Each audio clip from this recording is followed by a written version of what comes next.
Hey everyone, how's it going? I'm Amit Moshe. I am the creator of City of Mist role-playing game and Tokyo Otherscape, as well as the CEO of Sanavo Game Studio, and I'm here today with Dev Diary. I would like to show you a little bit of the process that we're going through while creating Tokyo Otherscape, and there's a bunch to talk about. If you haven't heard of it, Tokyo Otherscape is our new cyberpunk fantasy or mythic cyberpunk RPG that is off to a great start on Kickstarter. Thank you so much, backers, for all of your support. We're really excited about this, and as a part of our excitement, we want to talk to you about what we're doing to create a new game system for this game, or a revised game system, I should say. So I have a list of things here that I want to talk to you about, and today we are going to be focusing on the streamlining of the City of Mist system into what we called City of Mist Reloaded. I gotta fit in the frame here. One thing to note is that I'm kind of using the interface of the Codex app that is included with the Kickstarter if you back. It is an app where you can navigate the books, but at the same time watch content like this. Like if you see something cool in the book, you could actually watch a video about it and learn about it. It could be an explainer video, it could be a Dev Diary video telling a little bit about the background. You can see examples of combat or of using the rules, and that's all kind of included in the app. Let's get started with today's topic. We're going to talk about streamlining the moves. As you may have read on the Kickstarter, Tokyo Otherscape, or Otherscape in general, is going to run on City of Mist Reloaded, which is a streamlined version of this game. What exactly are we streamlining? We're going to be streamlining mostly the core moves, and I'm going to talk about it a little bit more in depth later, but mostly the core moves are going to be streamlined. The other part that might, there are other additions that we've discussed, like changing a little bit how themes work, adding the loadout themes, but I'm going to talk about that in other Dev Diary videos. And mostly, however, the characters and dangers and the way they work, or adversaries. Dangers are if you're new to this engine, dangers is the name for adversaries.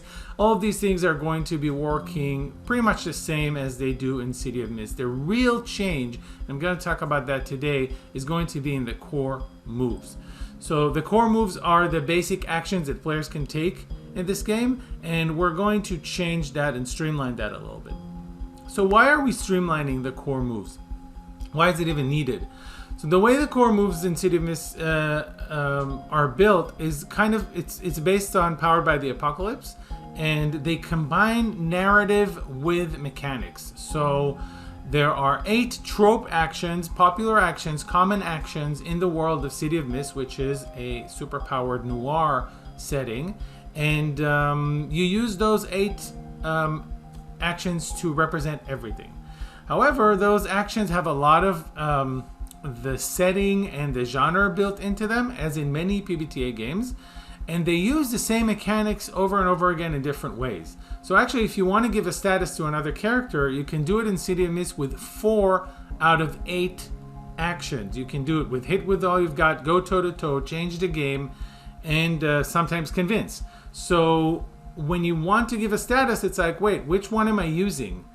And it's okay, because in City of Mist, the names of the moves help you understand what you need to use in this situation. And it works for that. But whenever we want to take it to another genre, we have to kind of strip down all the narrative, go back to the mechanics, and rebuild it, in a way that fits the genre. And that's a very popular, I don't know if it's an issue, but a thing with Powered by the Apocalypse game. What we want to do now is we want to actually boil down these mechanics into 5 moves that will be kind of mechanic pure, and then use those to represent any kind of action in the world of Tokyo Otherscape. And I'm going to talk to you about that in a minute. The other thing we're going to be tweaking in the moves is the presence of a lot of different terms like juice, clues. I don't know about you guys, but sometimes I really wish that my clues in game in City of Mist would be able to turn into juice and vice versa, or status tiers and things like that. And we're just going to kind of consolidate all of those into a resource that's already there in the game. It's called power. That's what you add to your role in the game, in every action that you take. And we're going to use that number as something you can spend on clues and juice and things like that. But that's for another episode.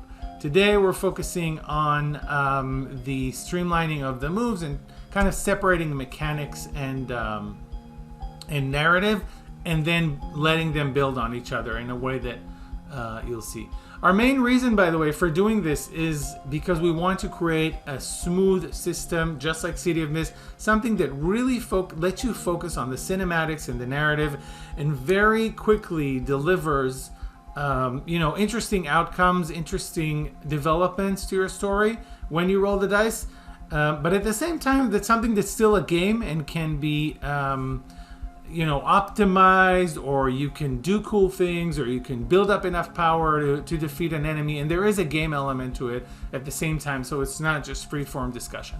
So in order to do that, we're going to take the City of Mist system one step even further and streamline it so it's really silky smooth, and here's how we're going to do it.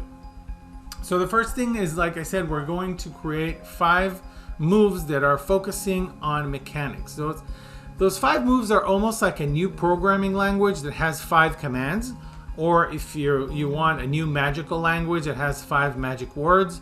And with those 5 words, you can pretty much represent anything in your game of Tokyo Otherscape. Sorry. And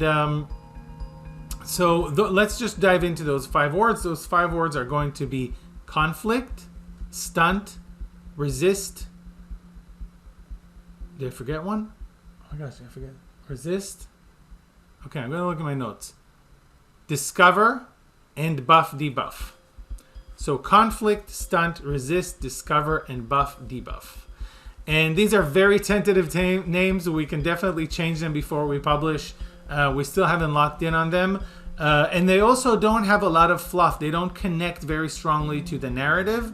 And that's on purpose, because you'll see that we want them to be able to represent a lot of different things. So let's just go over those 5 commands, and I'll explain what they do. Conflict, very simply put, is for defeating dangers. In City of Mist, the adversaries have spectrums, certain types of HP that they have, or hit points or something like that they have, that you can max out. Those of you who know City of Mist know this. And conflict is used to give them a status so that you can eventually max them out and defeat them. These statuses can be very different. They can be not just physical or combat oriented. They could be convincing and social status, mental status, magical status.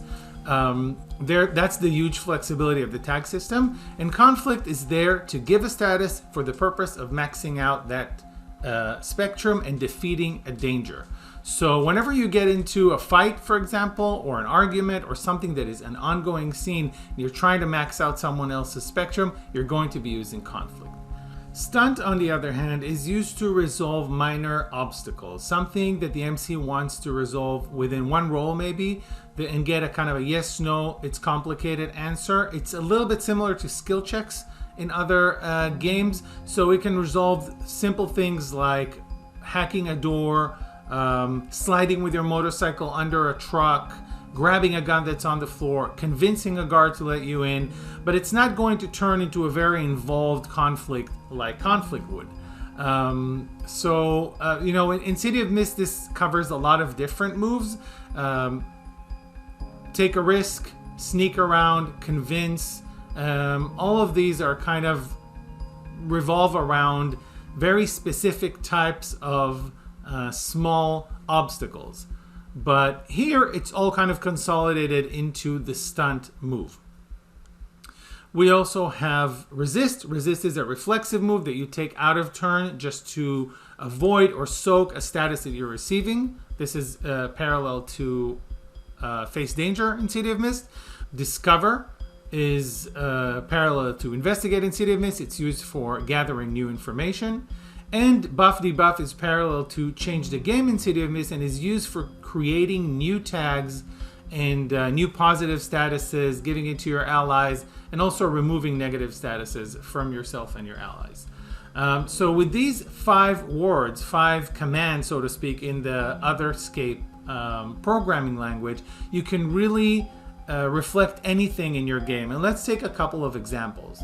I do want to note that all of these examples are going to be in the Metro Otherscape book. So the Metro Otherscape book is going to have like mini cards that tell you exactly how to use the 5 commands, so to speak, the 5 moves in order to represent anything in the game. And this has been kind of the most common question that we get from City of Mist players, like, how do I do heals? How do I do summons?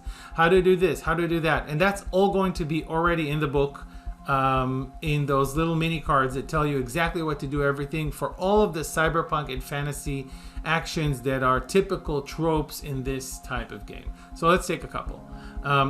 For example, let's start with shooting and firearms. So just shooting a target, like shooting a computer terminal or shooting the lights out, is a stunt. It's kind of a yes, no, or maybe it can get complicated, but there's no tracking of the damage that's been done in this situation. It's just a stunt. If you go into a gunfight and you're trying to max out a danger's hurt spectrum, then definitely you will be using conflict for that. You'll be using that specific move in order to create statuses that eventually will max out that danger's spectrums. If you're reloading, there are a couple of approaches to that. For example, you run out of ammo, you want to get rid of a low ammo status. You can use buff debuff in order to get rid of that status. Or your MC can say, it's really a question of whether you get the magazine into the gun, so it's a stunt. You do it, and the status goes away. It's a narrative resolution. Of course, when you get shot, you use resist to avoid or soak the damage, the status that you're going to get out of it. And if you're working or fixing or building or improving your guns, that's another buff debuff, although this action is probably going to take a longer time than just reloading. So you can see here how you can use those 5 words in order to create almost anything. In fact, anything in the game world. Another example that we can take is hacking. Same story. If I'm just trying to hack a door to open, it could be very difficult. I could have statuses that are working against me, but it's a stunt. It's either the door opens or it doesn't, or it opens with some kind of complication. But we're not tracking the whole progress of it unless it's a very, very important door. For example, like a vault door. In that case, I'll use conflict. The same goes for if I'm trying to hack a server. If it's going to be a whole conflict, there's a danger profile for that server or for different programs inside of it, then yes, I'll be using the conflict to create statuses and rack them onto those dangers until they max out and they're defeated. I can use discover, of course, with hacking for any information that I'm trying to unlock. I can use resist if someone's trying, any countermeasure or counter intrusion software is trying to fry my brain, or is trying to locate where I am, or is trying to shut down my hard drive or whatever device I'm using, then yes, I can use resist to try and block those statuses from hitting me. And of course, buff debuff is for anything where I'm adding new tags. So even harnessing, we discussed harnessing as this kind of thing where we harness the minds of the party into a kind of a virtual reality experience. That could be buff debuff by allowing us to use some of their tags for that. So these are just like very initial examples of how to use the 5 words: conflict, stunt, resist, discovery, and or discover, and buff debuff. We are going to have a book full of examples for you guys on how to use that in a cyberpunk environment. For those of you who are new to this engine, this might still sound a bit vague because you don't know exactly how it goes. You can really, I would suggest going onto the City of Mist site, downloading the demo game, the quick start rules, and just like getting your, your bearings with the engine. But we're gonna have more videos like this talking about a lot of things. If you have any requests, please put them in the comments, whether on the Kickstarter or on YouTube. And that's pretty much it. I've got a lot more to tell you, but that's going to have to wait for other videos like these, the next ones. For now, please like and subscribe if you're on YouTube. If you're on Kickstarter or on YouTube, share it with your friends, people who are interested in this new game that's about to come out, and tell them what you think about it. Let us, both you and them, tell us what you think about it. We'd love to get your feedback on it. I think that's all for now. I'll see you in the next video. And remember, don't let the noise take over. Stay connected to your mythos. And I will see you next time. Bye for now.